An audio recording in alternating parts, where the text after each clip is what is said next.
People are gathering right now outside the South African embassy right here in Washington, D.C. That's where CCTV's Jim Spellman is live right now. Jim, what's the mood like over there?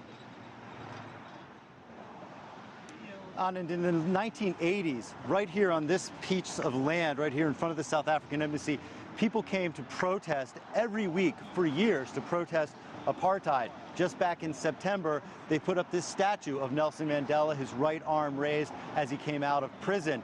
Remarkable transformation. In the 1980s, when protesters stood here, he was in prison. People are showing up here, bringing flowers, lighting candles, remembering him. I caught up with the Anderson family who came to pay their respects. Listen.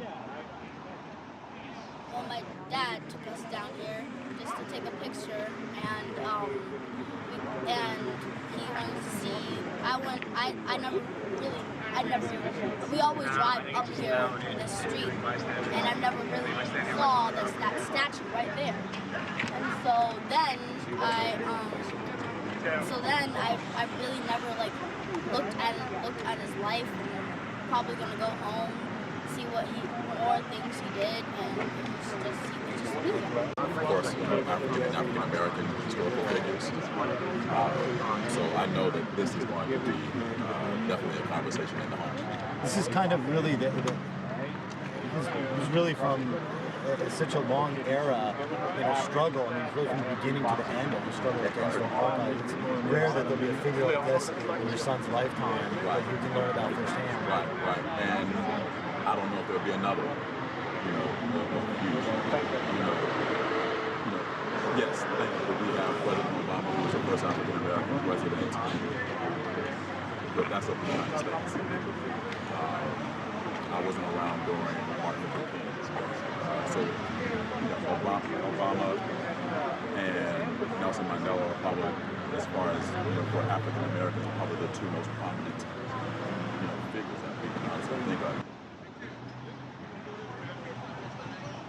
In announcing the death of Nelson Mandela earlier, President Zuma said, "We saw in him what we seek in ourselves," and that's the sense I get from people who are showing up here to pay in their respects, that they saw in Nelson Mandela all the better parts of humanity, and they don't want to forget that. That's why they've come here to pay their respects. Back to you, Anand. Jim, it's Mike back in the studio. I want you to talk a little bit, if you will, about your own personal experience bumping into Nelson Mandela, because I think it's also kind of embodies the kind of guy he is. Can you tell us that story?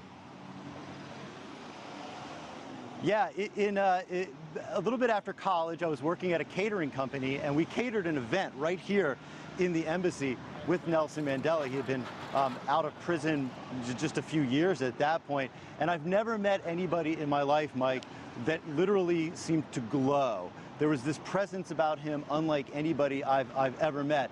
After the event, while we were cleaning up in the kitchen, he came back into the kitchen, and all of the waiters and the cooks and the people who had been working at the event, he greeted everybody with his soft-spoken voice, shaking everybody's hand, including mine, and he gave everybody, including me, a bottle of South African wine. He was very proud of the wine that was coming out of South Africa, and we treasured that wine in our home for a while after that. It was really a remarkable experience, Mike. I will tell you, it's one of the few things in my life I'm absolutely sure I will never forget. Well, Jim Spellman, great story about a great man. Thanks so much for your live report here from Washington, D.C.